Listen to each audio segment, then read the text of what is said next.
Si ignoras lo que ocurrió antes de que nacieras, siempre serás un niño. Cicerón. Una hora con la historia, un nuevo enfoque del pasado deshaciendo mitos, con Pío Moa. Pues una semana más aquí en Decisión Radio hablando de historia, y cuando hablamos de historia lo hacemos con los que más saben, lo hacemos con don Pío Moa. Don Pío, muy buenas tardes. Hola, buenas tardes. Bueno, una semana más aquí hablando de lo que más nos gusta, lo que es nuestra obligación. Pero si le parece, antes de meternos en materia, me gustaría alguna de sus reflexiones que ha venido haciendo en el blog Más España, Más Democracia, www.piomoa.es. Bueno, efectivamente hay una reflexión obligada que es sobre la OTAN, ya que la tenemos aquí. Sí. Recomiendo a nuestros oyentes que lo lean, porque, en fin, más o menos lo que viene a decir es lo siguiente. Sospecho que no es del todo casual que coincidan en Madrid lo del orgullo LGTBI y la reunión de la OTAN. Probablemente es casual, pero vamos, es significativo de todas maneras, ¿no? La OTAN se creó para oponerse al expansionismo soviético en Europa, aunque ese objetivo no era explícito. En realidad, según su texto, se trataba de defender los valores de la democracia liberal basada en los derechos individuales. Y es interesante observar cómo han evolucionado esos valores en USA y en lo que ha llegado a llamarse Unión Europea. En la UE, los valores cristianos que defendían o querían defender los democristianos, que fueron los que con algún socialista iniciaron el rumbo hacia la Unión Europea, pues quedaron pronto desbordados por la ideología socialdemócrata, la cual ha terminado derivando a la ideología LGTBI, que desde luego es anticristiana, antifamilia y antirreproductiva. Es la exaltación de la sexualidad estéril y del mero placer físico como rasgo principal, por no decir absoluto, de la sexualidad. Es admisible, ciertamente, que algunas personas o grupos defiendan tales ideas, pero no que se conviertan en ideología oficial de los países y se imponga su bandera en los edificios públicos, como se viene haciendo. Es decir, la ideología actual de la Unión Europea y de USA, la oficial, por lo menos, es la ideología LGTBI. Según parece, la bandera oficial de Europa, de la Unión Europea, que supongo que es de origen democristiano, porque tiene connotaciones religiosas, concretamente connotaciones marianas, ¿no?, que a los protestantes no les harán mucha gracia. En cualquier caso, no refleja la realidad social, política y cultural de la Europa actual, la bandera actual. La bandera que sí refleja mejor la situación, sobre todo la realidad política de la Unión Europea, es la bandera LGTBI, con respaldo de la OTAN, porque la OTAN es el respaldo militar de esa bandera actualmente. Las personas y las sociedades, para entenderlas, pues tenemos que prestar atención a sus palabras, en especial a las palabras con las que ellos mismos se presentan, claro, y a sus actos. Ni en lo personal, ni en las personas, ni en los partidos y las sociedades coinciden las palabras y los actos, ¿no?, por muchas razones sobre las que no hace falta extenderse. Nunca coinciden del todo, pero cuando palabras y actos no solo discrepan en mayor o menor medida, sino que se oponen, pues es evidente que estamos ante personas o grupos sociales de carácter criminal. Y vengo insistiendo desde hace años en dos cosas. Primero, que la OTAN no es una alianza entre iguales, como suele presentarse, sino que está supeditada, por razones obvias, a los intereses de USA y de su ayudante principal, que es Inglaterra. Y segundo, que sean cuales hayan sido los méritos de la OTAN en el pasado al oponerse al Pacto de Varsovia, pues una vez caída la Unión Soviética, esa organización, la OTAN, se ha dedicado en la práctica, en los actos, a intervenciones militares de extrema brutalidad, validos de una absoluta superioridad material. El propósito aparente de esas intervenciones era defender aquellos valores invocados, pero el resultado ha sido una serie de países literalmente arrasados. Es decir, vemos ahí una oposición entre los valores que se dicen y los hechos. Y es fácil ver cómo se han desarrollado estas acciones. En Irak y Afganistán se procedió a una invasión directa para aparentemente imponerles la democracia a cañonazos. Y el resultado fue un fracaso en toda la línea, un fracaso muy costoso para la OTAN, pero mucho más para las naciones invadidas. El fracaso pues provocó un cambio de táctica, o sea, dejaron de invadir, sino que lo que hicieron fue pagar y alentar disidencias artificiales, a menudo de increíble como sadismo, ¿no? Como las del Estado Islámico, ¿no? Y alentarlas, ya digo, para derrocar a supuestos tiranos y de paso crear regímenes sumisos a los intereses anglosajones. Esto hay que entenderlo porque hay una ideología mesiánica en estos países. Putin lo ha explicado a su manera. Cuando cayó la Unión Soviética, los gobiernos de USA se creyeron la voz de Dios en la tierra y creyeron que sus intereses eran sagrados. Bueno, la segunda estrategia de utilizar, digamos, agentes intermedios, ¿no?, pues ha resultado mucho menos costosa para la OTAN, pero el resultado ha sido, en Libia, la aniquilación de un país que era un país ordenado y próspero y que no amenazaba a nadie. Aquello fue el mayor crimen de guerra en lo que va del siglo XXI, creo yo.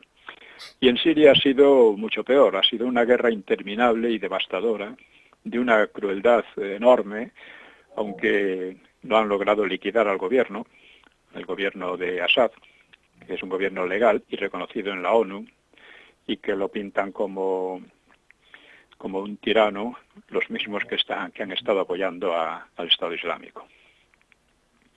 Esta es la táctica que también han aplicado en Ucrania, con la primavera ucraniana del Maidán, y que derrocó a un gobierno legítimo y que además le faltaba muy poco para cumplir su mandato, pues, para haber elecciones, ¿no? Bueno, pues eso ha llevado a un nuevo caos que ya amenaza a toda Europa e incluso al mundo, porque ya se está hablando por un lado y por otro de utilizar armas nucleares. Esto sería terrorífico. También han empleado la OTAN la táctica de abusar de su absoluta superioridad aérea y misilística para poner de rodillas a un país como Serbia, destrozando sus infraestructuras civiles y militares. Acuérdese que durante 2 meses y medio estuvieron destrozando las infraestructuras de Serbia, causando miles de muertos, para que obligara a Serbia a renunciar a Kosovo, etcétera, ¿no? Puede decirse que este de Serbia es el único éxito, si se quiere ver así, que ha cosechado la OTAN en esta serie de actos totalmente opuestos a los bonitos valores que invocan oficialmente, ¿no? Y los actos, es lo que permiten juzgar a la OTAN como una organización criminal. En el blog reproduzco una entrevista con un coronel luseño, Richard Black, que es buen conocedor de los hechos, al revés que la masa de charlatanes, paletos y cantamañanas que en España nos analizan la cuestión de Ucrania según los baremos de Inglaterra y USA, ¿no? Y, naturalmente, la opinión de este coronel, pues, es muy importante por eso, ¿no? Aunque así ningún análisis ni ninguna opinión debe aceptarse como la Biblia. Por ejemplo, un amigo militar me ha escrito: la entrevista es interesante, pero mezcla verdades con propaganda o con insinuaciones.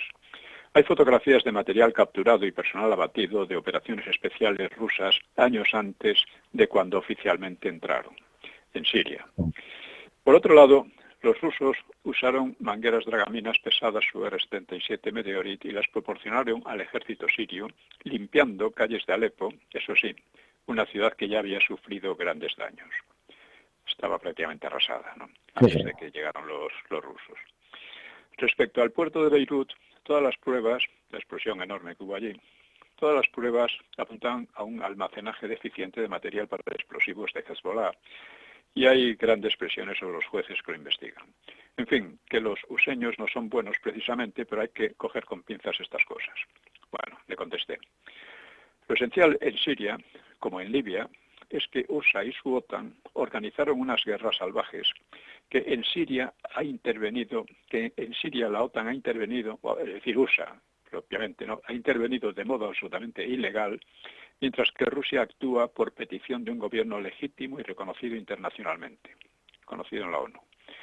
Lo esencial es que la OTAN ha destrozado dos países que eran ordenados y bastante prósperos, y lo ha hecho pagando y armando a grupos agentes o interpuestos después de sus costosos fracasos en la invasión directa como en Irak o Afganistán. Y que España es miembro de esa organización criminal por obra de unos gobiernos amigos y aliados de potencias que invaden nuestro territorio y de un país que amenaza hacerlo. Inglaterra invade nuestro territorio y Marruecos lo amenaza constantemente. Y es amigo y aliado precisamente de la OTAN. Y que unos gobiernos que también han promovido y financiado los separatismos en España. O sea, esto es la calaña de gobiernos que hemos tenido y que seguimos teniendo, ¿no? Estas son evidencias de fondo, no de detalle, a las que no se quiere prestar atención. Me preguntaba un conocido, ¿cómo es que coincido con Podemos en la condena a la OTAN? Bueno, es inevitable que a veces se coincida con gentuza, pasa en todos los partidos y políticos, pero lo que importa ver son las razones. Podemos es una banda de facinerosos comunistoides y como tales enemigos de España y de la democracia, y que creen erróneamente que la OTAN defiende a ambas, España y democracia, y por eso se oponen a la OTAN. Pero claro está, cualquiera que no sea muy obtuso percibe fácilmente la diferencia radical del discurso de este blog y de Podemos. Aparte de eso, he puesto el enlace con la entrevista al coronel y ex senador Richard Black, y recomiendo a todos nuestros oyentes que la visiten el blog y oigan esa entrevista, porque es una entrevista algo larga, pero enormemente instructiva. Este coronel es un patriota useño que luchó en Vietnam, etcétera, pero tiene ideas más claras sobre lo que ha venido haciendo la OTAN desde hace años. He tratado también las elecciones andaluzas, ¿no?, sobre el fracaso de Vox en Andalucía, ¿no? Por una parte, creo que hubo algunos errores. Dice, por evadirme un poco he pasado unas semanas fuera en Galicia, ¿no?, y a la vuelta me enteré de lo que había pasado en Andalucía, ¿no? Y a la vuelta me entero de la mayoría absoluta del Nocilla y del fracaso, aunque no total, de Vox, que ahora tendrá que hacer oposición al PP, que previsiblemente se compinchará con el PSOE para resucitar el bipartidismo aljofifu, de las jofifas, la bandera islámica que intentan imponer a Andalucía, ¿no? Bueno, que la han impuesto desde hace muchos años. Bueno, al comenzar el proceso electoral, mi amigo Jaime Alonso me dijo que poner a Olona de candidata era un error. Su papel está más bien en el Congreso y en Andalucía lo que vende es la marca Vox, con lo que podría ir de candidato a algún otro reconocido en la región. Sí. Y creo que tenía bastante razón. Ya he dicho que la campaña de Vox no me convencía, las puse en el blog antes de las elecciones, y que la veía un poco folclórica y un poco jactanciosa, diciendo que tendría que gobernar el PP, en fin, esas cosas no se deben... Hay que hacer profecías así por las buenas, ¿no? Y que también creí que entraba demasiado en peleas menores. Dice, y otras personas como Paco Linares me decían algo parecido. Bueno, en la campaña entraban la gran política de la Aljofifa y el Blas Infante, esto es la gran política, y también las pequeñas políticas, que también hay que tratar, aunque sean el terreno en que tienen mayor experiencia los mafiosos políticos del PP y del PSOE, ¿no? Combinar la gran política con las pequeñas es importante y no es fácil. La corrupción del PSOE, por ejemplo, de la que tan orgulloso está ese partido, Zapatero, ¿no?, es un tema relevante, sobre todo porque también se puede recordar los asuntos del PP. Pero además debe relacionarse con una corrupción más fundamental, que es la que significa la aljofifa. En dos palabras, el electorado debe entender por qué Vox se presenta al margen del PP. Y eso puede explicarse fácilmente. Vox es un partido de extrema necesidad, porque, y ahí enumerar cuestiones clave, diferencias esenciales con el PP, porque si no, es un lío, ¿no? Las diferencias con el PSOE se dan por sabidas. Bueno, Vox ha ganado espacio con una gran política centrada en la unidad nacional y en la democracia. Es en relación con esa política como puede abordar cuestiones más particulares. Abascal hizo algún amago de ello en sus discursos, pero se ha quedado a medias. En sus mítines no había aljofifas, pero tampoco una crítica de lo que significaba esa bandera y de lo que significaba el padre de la patria andaluza.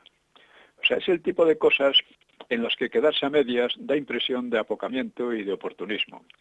Muchos dirán que eso de la aljofifa y demás son cosas que en el fondo no interesan a nadie o a muy pocos, pero precisamente por eso hay que explicarlo, aún a riesgo de quedar momentáneamente algo aislado. Es el riesgo precisamente que supo afrontar valientemente Abascal y el que ha dado a su partido los éxitos logrados hasta ahora. Hablar claro sobre cuestiones fundamentales. Y no hacerlo conducirá a Vox a la irrelevancia como un innecesario PP bis, que es de esperar que no ocurra. Pero que eso que le ha pasado, por ejemplo, al PP en Cataluña y Vascongada. Su política se parecía demasiado a la de los separatistas y ha convertido al PP en un partido insignificante en esas regiones. En Galicia, en cambio, se ha convertido en el principal partido separatista, siguiendo la táctica disimulada de Pujol. Y hablando de esto, como he estado por Galicia, pues comentaré un par de cosillas, ¿no?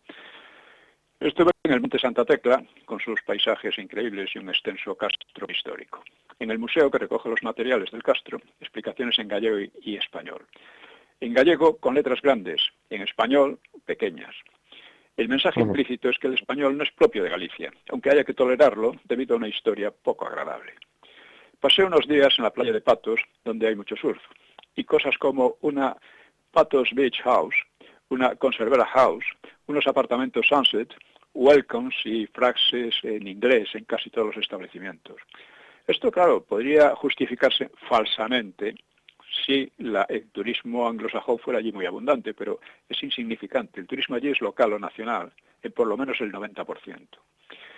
Y por la carretera saliendo de Vigo hacia Samil, enormes letreros de escuelas o colegios donde el alumno le open up to life.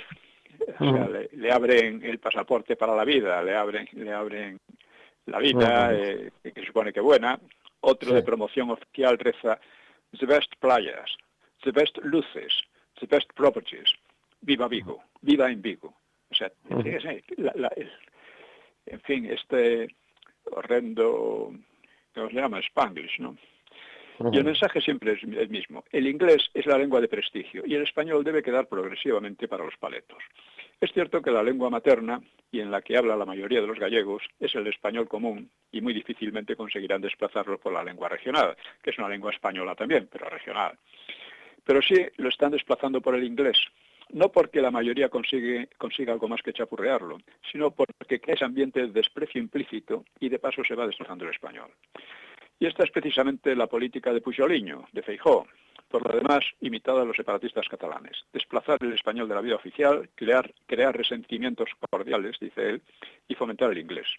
El propio Pujoliño ha dicho que el principal problema de la educación en España es la enseñanza del inglés.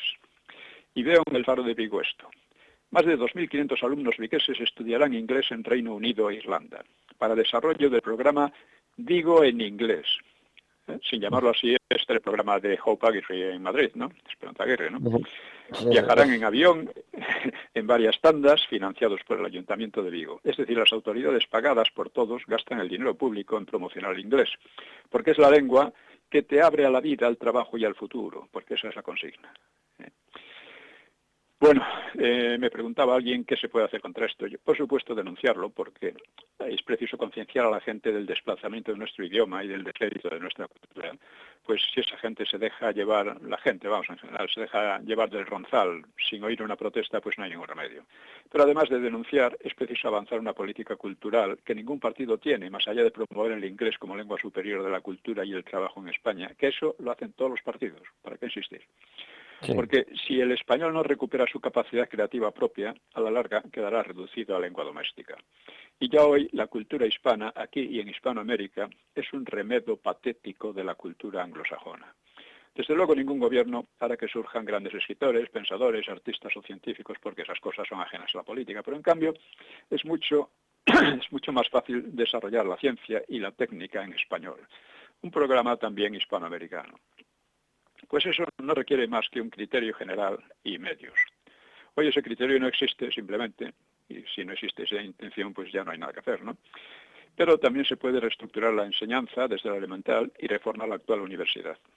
Son temas sobre los que quiero hablar mucho más en mi blog, porque son temas absolutamente fundamentales. Y, en fin, creo que con esto podemos pasar al tema de hoy. Al tema de hoy. Bueno, ¿dónde nos habíamos quedado, don Pío? Habíamos estado hablando de la transición, habíamos estado hablando Sí. habíamos tocado ya el asesinato de Carrero Blanco. Bueno, Eso ahora es, ahí nos habíamos quedado, y o sea, lo que había hecho la ETA, aparte del asesinato de Carrero Blanco y de una masacre en una cafetería en Madrid, pues no era un problema demasiado grave, ¿no? El problema realmente grave lo alcanzó ya en la democracia, ¿no? Y es interesante ver cómo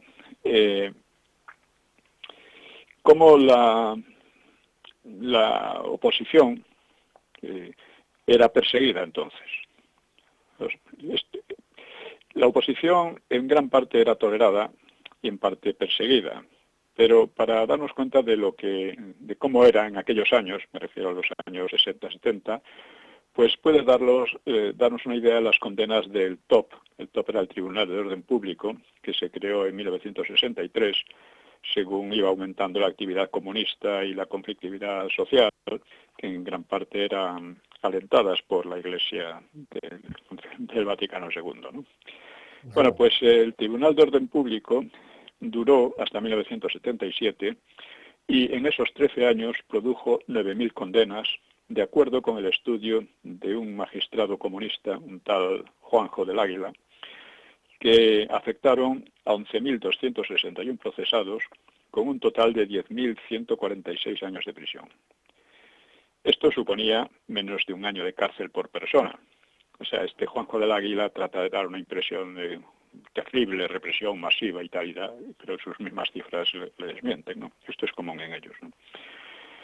Es decir, menos de un año de cárcel por persona, y como las penas inferiores a un año no se cumplían en prisión, pues significa que la inmensa mayoría no pisaron o apenas la cárcel, aunque una pequeña minoría sí sufriera condenas prolongadas, que por lo común tampoco se cumplían íntegras.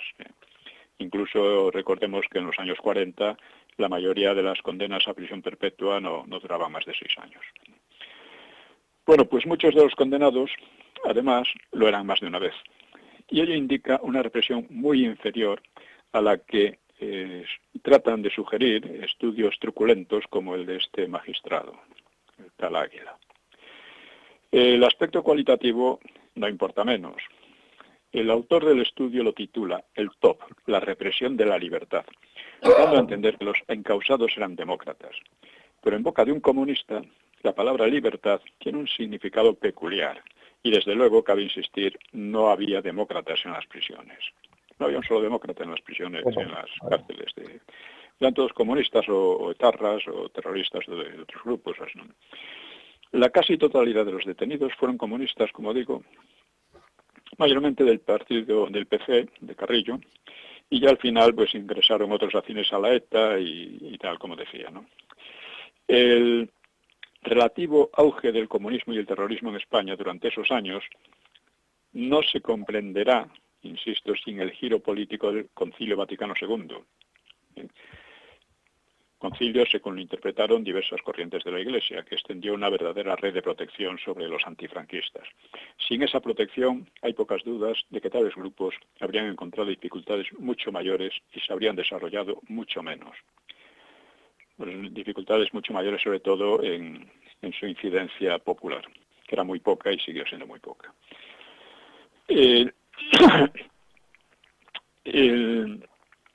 Esta es un poco la situación cuando se habla tanto de la represión de entonces, ¿no? Bueno, pues pasamos al gobierno de 1969, con el que comienza realmente la transición. Pues este gobierno se propuso asegurar la sucesión de Juan Carlos, como era su tarea central. Por tradición, la derecha española consideraba la monarquía como el elemento clave, refrendado por la historia, el elemento de la estabilidad social y de la unidad de España, que supuesto, claro, la monarquía se suponía indiscutible, ¿no?, al contrastarla con las experiencias republicanas, que esas sí que eran indiscutiblemente desastrosas, lo fueron. Y que además lo que es los republicanos de ahora vemos que son exactamente iguales que los que crearon el caos en España, ¿no? Ante el objetivo de afirmar la monarquía, pues pasaban a segundo plano asuntos como el de las asociaciones, porque se ponía en marcha, como ya dijimos en otros programas, una cierta libertad de asociaciones que muchos miraban con recelo, ¿no? ¿Por qué? Pues porque en gran parte estaban infiltradas por los comunistas o podían dar lugar a a un desmadre como el de la República, ¿no? Este era el temor que había. Claro que no todo el mundo veía las cosas igual, o sea, ni la monarquía ni la persona de Juan Carlos concitaban mucho fervor popular. Y contra Juan Carlos pues persistía una inquina sorda en medios franquistas, no digamos en la oposición, y el Vaticano y el clero progresista no iban a poner las cosas fáciles a aquel gobierno, que se planteaba, como digo, la transición mediante la monarquía. En el año 1970 pues trajo dos éxitos importantes de la diplomacia española. Primero, un acuerdo preferencial con la Comunidad Económica Europea, un poco, en fin, el prólogo de la Unión Europea, y poco después un convenio de amistad y cooperación con USA, y en los dos se consiguieron sustanciales mejoras para España. El acuerdo preferencial, pues, se firmó a finales de junio, situaba a España como país asociado a la CE, y rebajaba los aranceles a las exportaciones españolas entre un 30 y un 70%. Eliminaba la mayoría de las contingentaciones y respetaba básicamente el grado de proteccionismo español, que debía reducirse, pero a lo largo de 6 años. Solo en 1970 las exportaciones españolas a la CE crecieron, o sea, repito, era el embrión de la Unión Europea, crecieron un 27,5%. Y un 20% al resto del mundo. Mientras que las importaciones de la CE apenas crecieron más de un 3%. Esto indica hasta qué punto el convenio era favorable para España, ¿no? Eso fue un éxito diplomático. España consiguió éxitos diplomáticos muy importantes. Recordemos también el conseguido en la ONU sobre Gibraltar contra Inglaterra, ¿no? Y por lo demás España no sufría ninguna merma en su soberanía. El acuerdo, al igual que el turismo, que era una de las mayores fuentes de riqueza española, pues era mal visto por la oposición, que intentaba boicotear tanto el acercamiento a la Comunidad Económica Europea como la afluencia de turistas. La CE, que también llamado el Mercado Común, pues surgió de la Segunda Guerra Mundial. Lo comenté brevemente al hablar de los valores LGTBI en relación con la OTAN, ¿no? Pues la CE pues buscaba evitar nuevas contiendas entre Alemania, Francia e Inglaterra, por un lado, y por otro, ir configurando una superpotencia europea capaz de competir con USA y la Unión Soviética. El proyecto se centró en el plano económico para ir pasando al político, limitando progresivamente la soberanía de las naciones europeas a favor, según los críticos, de la burocracia de Bruselas y de un eje franco-alemán. La iniciativa tenía origen, como he dicho, democristianos, como recuperación sui generis del antiguo Sacro Imperio romano-germánico, ¿no? Que fue una cosa que duró hasta que la liquidó Napoleón, pero que fue tomando un tinte cada vez menos cristiano y más socialdemócrata, hasta terminar en el LGTBI. El franquismo había pedido su integración en el mercado común ya en 1962 lo cual implicaba, aunque no se quisiera ver, la renuncia al régimen del movimiento. Pero ello al margen de, en fin, teniendo esta parte, pues en fin, el interés de España por pertenecer al mercado común era dudoso. Sin necesidad de entrar en ese club, el país crecía al ritmo mayor de Europa y además su neutralidad en las tremendas guerras europeas del siglo XX le había beneficiado inmensamente. La reconciliación franco-alemana, aunque muy deseable, no afectaba a España de igual modo que al resto de Europa occidental. España no había sufrido esas rivalidades entre Francia y Alemania. Y menos podía interesar a Madrid supeditarse al eje París-Bonn, entonces la capital de Alemania. Alemania occidental era Bonn, no Berlín. Y no le interesaba a España para nada supeditarse a eso, no. Pero eso era el núcleo del proyecto. Sin embargo, el régimen y la oposición coincidían en una intensa propaganda europeísta, entre comillas, la cual creaba una ansiedad psicológica sobre la mítica entrada en Europa. España siempre había sido europea, siempre había estado en Europa, ¿no? Pero se veía eso como única garantía de futuro, lo cual no tenía base ninguna. No debe olvidarse, por lo demás, que el mercado común no habría podido defenderse sola de la Unión Soviética, y su prosperidad databa en buena medida del Plan Marshall negado a España, porque, insisto, esos países, aunque económicamente eran prósperos, lo debían todo a los ejércitos ruseño y soviético, cosa que España, no, en fin, una deuda que España no tenía, y también a las finanzas ruseñas por el Plan Marshall, ¿no? El segundo éxito diplomático fue un nuevo convenio de cooperación con USA y se firmó en agosto de 1970 después de laboriosas negociaciones en torno a las bases useñas en España. España, igual que otros muchos países, Francia, Inglaterra, etcétera, pues tenían bases militares useñas porque eran una garantía frente al expansionismo soviético. Una vez caído la Unión Soviética, esas bases ya juegan otro papel. Sí. Bueno, el primer convenio que había firmado España en 1953, en una situación de guerra fría extrema, pues había permitido a Franco quebrar definitivamente el aislamiento internacional. Por entonces se consideraba muy posible un choque armado con la Unión Soviética en Europa, donde, recuerden, en Europa había sido muy difícil vencer las guerrillas comunistas griegas en la posguerra, y el bloqueo de Berlín en 1948-49 pues había llevado la tensión al borde de la guerra, y se calculaba que en esas condiciones una ofensiva soviética no sería contenida hasta los Pirineos y el Canal de la Mancha, por lo que España y Gran Bretaña quedaban como las bases para una contraofensiva.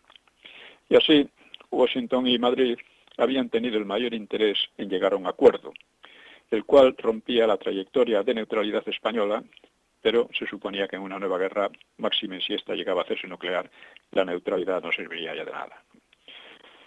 Bueno, pues esos acuerdos incluían cláusulas secretas por las que, en caso de inminente peligro de agresión soviética, USA avisaría al gobierno español, pero tomaría la iniciativa en la movilización de las bases en España.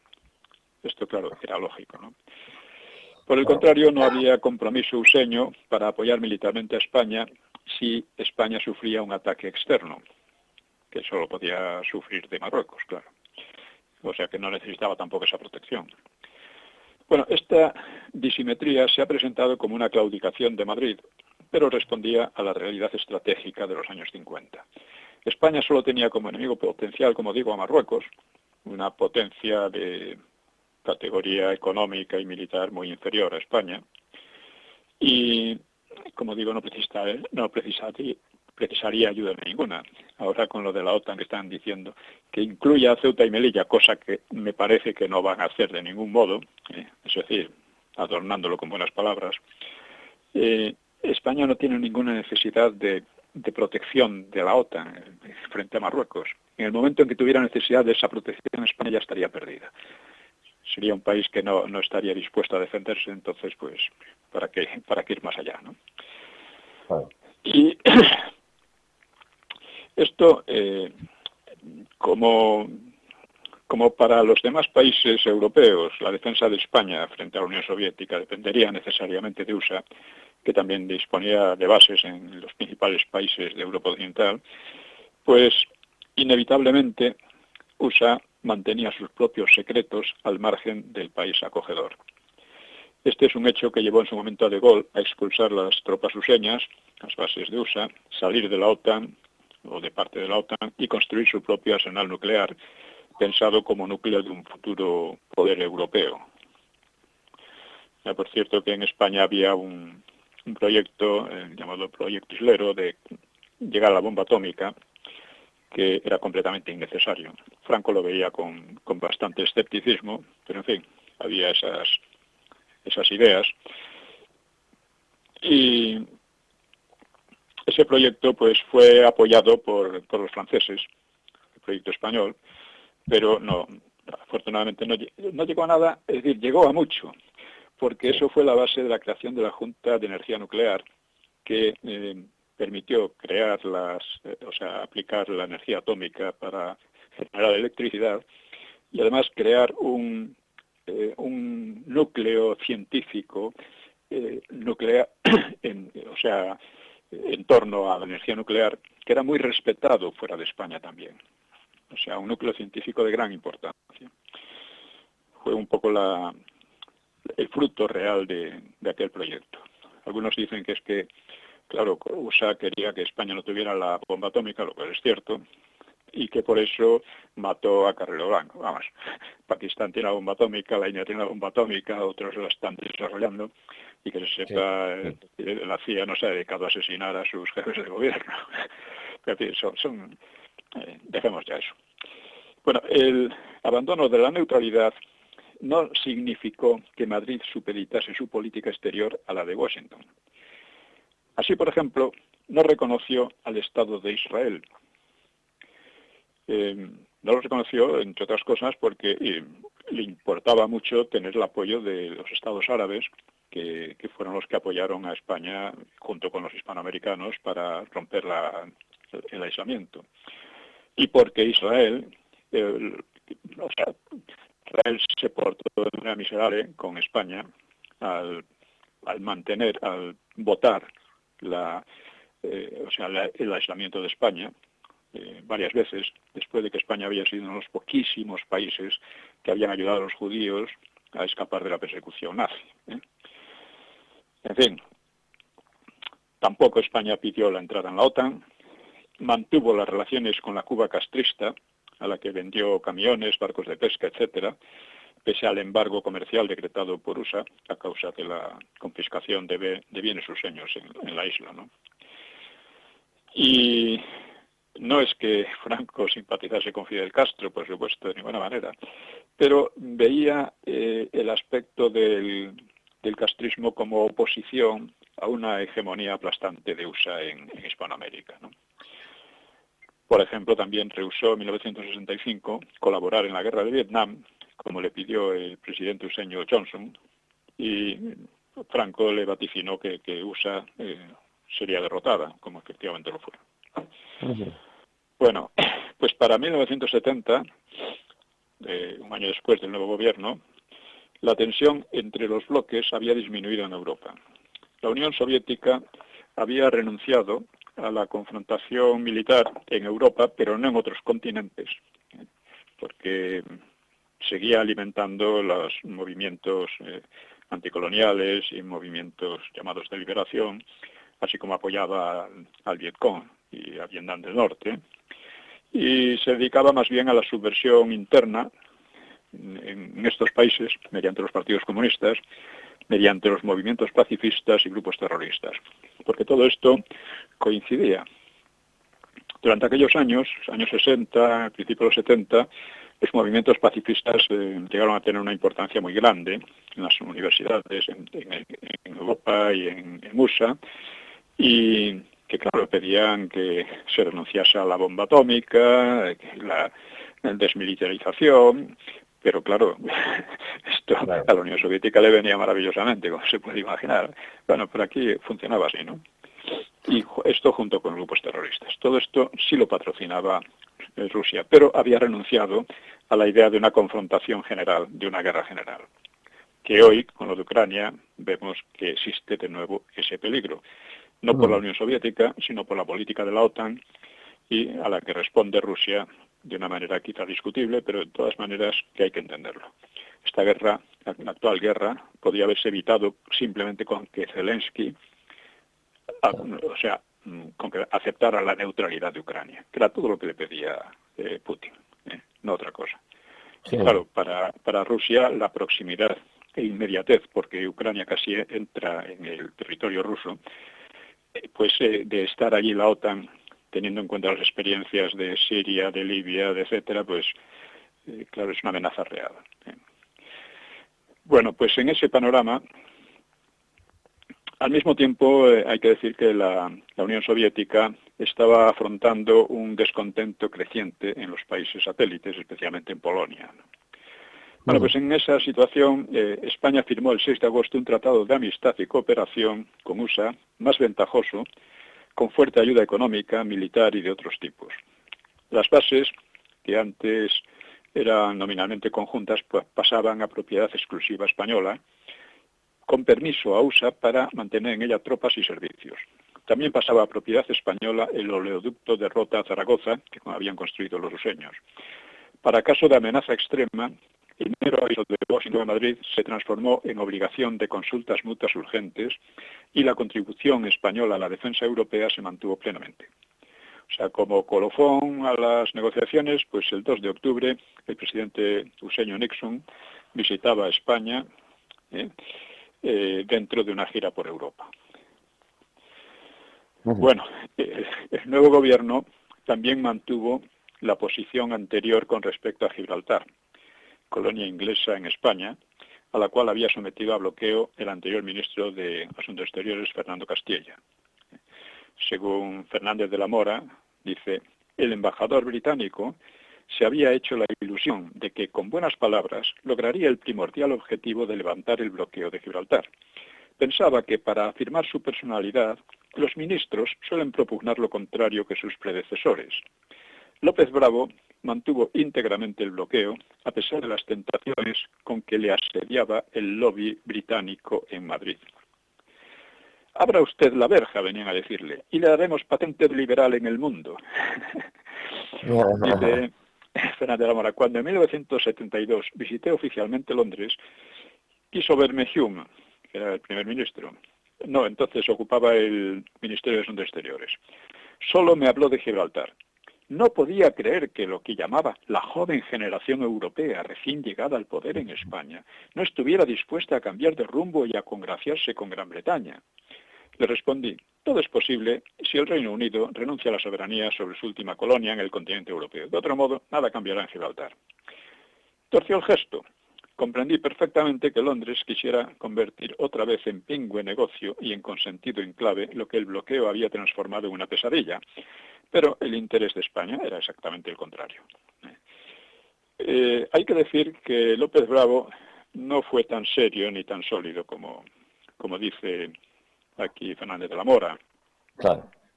Porque viajó a Londres y en Londres, claro, le propusieron tratar la cuestión contándole el cuento de que, claro, no debía insistirse en todo el problema de Gibraltar porque era importante que Occidente, y que Europa y Occidente, pues tuvieran una garantía debido a que la flota soviética en el Mediterráneo era muy grande, era enorme y era un peligro, y entonces había que ser, por así decir, solidarios. Ni era tan grande ni nada por el estilo, pero... Y López Bravo pasó, en aquel momento pasó del asunto, ¿no? Voy a ver si lo trato en el blog, porque es un tema interesante. Sí, sí. Es decir, había claro, los ingleses dicen, Inglaterra no tiene amigos antiguos, amigos permanentes, sino intereses permanentes. Aquí en España eso no se tiene en cuenta. Parece que los gobiernos no conocen intereses permanentes de España. por eso apoyan los separatismos, por eso entregan la soberanía, por eso se declaran amigos y aliados de quienes invaden nuestro territorio y de quienes amenazan hacerlo, etcétera, ¿no? Esto es la clase de gobiernos que tenemos y que son una verdadera desgracia y que ya habrían acabado con España de no ser por la herencia del franquismo, la sólida herencia del franquismo, que todavía perdura, aunque bastante vapuleada, ¿no? Bueno, pues la parte de eso, la diplomacia también de Franco pues también se abrió a los países comunistas, se establecieron relaciones de embajada con Alemania Oriental y con China, y también consulares con otros. En cambio no se estableció con la Unión Soviética, excepto los comerciales, pese al interés de Moscú, aunque hubo acuerdos para intercambiar corresponsales de las agencias de prensa EFE y TASS. Pero en España se recordaba demasiado la intervención soviética durante la Guerra Civil. Pero en fin, es curioso cómo de ser España el país rechazado en todas partes, ahora incluso sus enemigos querían establecer relaciones y era España la que decidía si sí o si no. Sí, sí o si no, claro. Nos quedan 5 minutos, don Pío. Bueno, pues entonces tenemos que hablar, bueno, del... ¿Cuánto ha dicho? Unos 5 minutos. 5 minutos. Bueno, sí. Aparte de eso, el suceso interno más destacado del año 1970 fue seguramente en diciembre el proceso de Burgos, que fue un juicio militar sumarísimo contra terroristas de la ETA, acusados de haber asesinado al comisario Melitón Manzanas, ¿no? Este Manzanas, es interesante, tomaba cada día el mismo autobús, sin protección alguna, y de eso informó a la ETA un miembro del PNV. Uno de los implicados, que se llamaba Iñaki Sarasqueta, explicaría años después que los antifranquistas llamaban torturador a Manzanas, pero decía, siempre he pensado que se valía más de esa fama que de la propia tortura.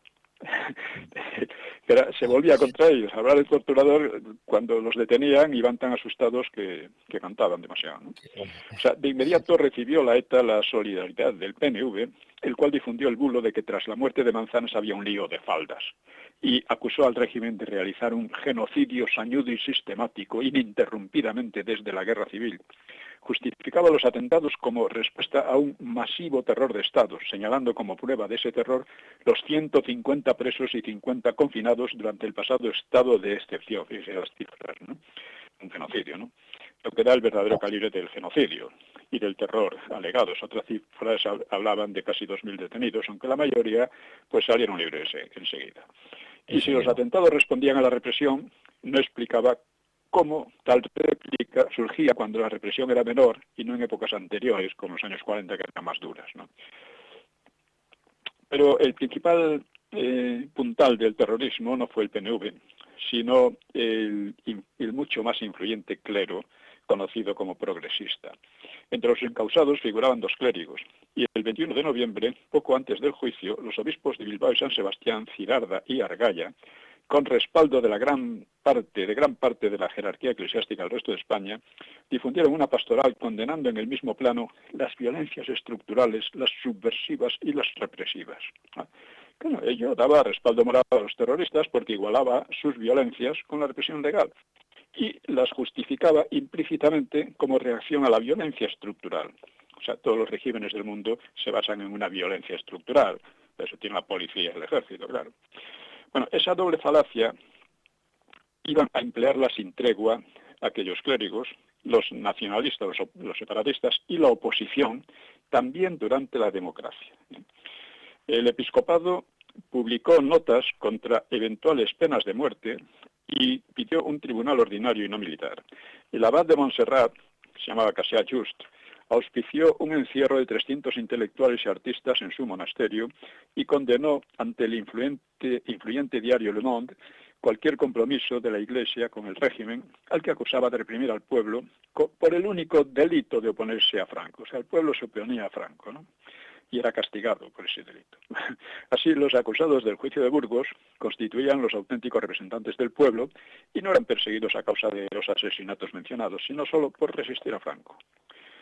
La oposición antifranquista defendió a los etarras con unanimidad, no lograda nunca antes o después, volcándose en proclamas, consignas, pintadas en los muros, manifiestos, protestas, intentos de manifestaciones y paros en universidades y fábricas, y un hecho de lo más revelador: por primera vez desde la guerra, la oposición antifranquista en el interior y en el exilio lograba unirse en un frente común y con una actividad y audacia nunca vistas desde el maquis, y lo hacía en nombre de la democracia y a favor de un grupo jactanciosamente totalitario, antiespañol y terrorista.